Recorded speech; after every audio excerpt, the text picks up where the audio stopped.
এদিকে মূল বেতনের সঙ্গে রানিং অ্যালাউন্স যোগ করে পেনশন এবং আনুতোষিক সুবিধা দেওয়ার বিষয়ে জটিলতার নিরসন না হওয়ায় কর্মবিরতি পালন করছেন রেলওয়ের রানিং স্টাফরা।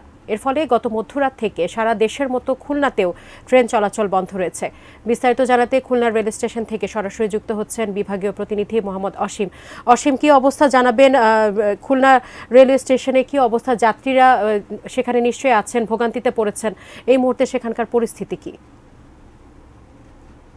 সাজিয়া, দেখুন, বেতন সংক্রান্ত বিষয়ে যে রানিং স্টাফরা কর্মবিরতি পালন করছে, এই কর্মবিরতিতে সকাল থেকে সারা দেশের মতন খুলনা থেকেও কিন্তু কোনো ধরনের ট্রেন কোথাও ছেড়ে যায়নি। বিশেষ করে খুলনা থেকে ঢাকায় যে 6টা 30 জাহানাবাদ এক্সপ্রেস, সেই এক্সপ্রেসটি কিন্তু যাত্রীরা এই সব ট্রেনে উঠেছিল। তবে কিছুক্ষণ পরেই কিন্তু যারা এখানে দায়িত্বরত রয়েছেন, অর্থাৎ স্টেশন মাস্টার, তিনি বলেছেন যে ট্রেন ছেড়ে যাবে না, যেহেতু কর্মবিরতি চলছে। অর্থাৎ কর্মবিরতি চলার কারণে একই অবস্থা খুলনা থেকে যে ছেড়ে যায় ঢাকায় কপোতাক্ষ এক্সপ্রেস, সেটি 6টা 45 ছেড়ে যায়, সেটিও কিন্তু ছেড়ে যায়নি। কাঠ ও পিভিসি ম্যাটেরিয়ালের সংমিশ্রণে তৈরি আধুনিক আরএফএল উডিডোর, কাঠের চেয়েও কঠোর।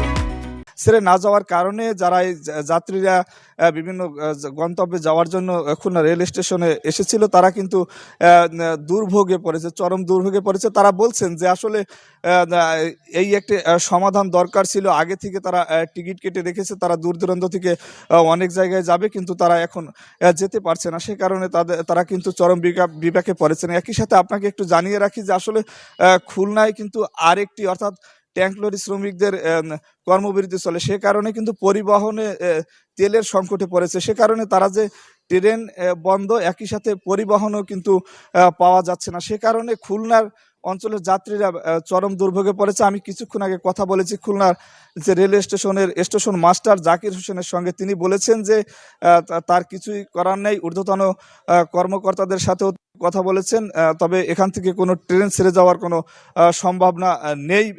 সে কারণে যারা টিকিট কেটেছিল তাদেরকে কিন্তু টিকিট কাউন্টার থেকে তাদের টাকা ফেরত দেওয়া হচ্ছে, আর যারা অনলাইনে টিকিট করেছিল তাদের টাকা অনলাইনের মাধ্যমে ফেরত দেওয়া হয়েছিল। আমার কাছে সব মিলিয়ে এই ছিল খুলনা থেকে সাজিয়া